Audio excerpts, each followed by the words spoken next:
You're watching How Leap. Let's see how to upload a short vertical video to YouTube.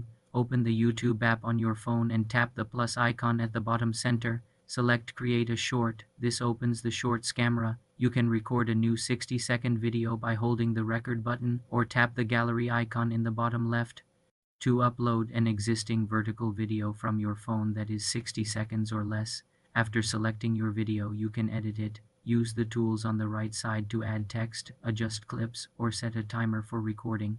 You can also add sound by tapping the Add Sound icon at the top. When ready, tap Next in the top right. Add a title, description, and hashtags to your short.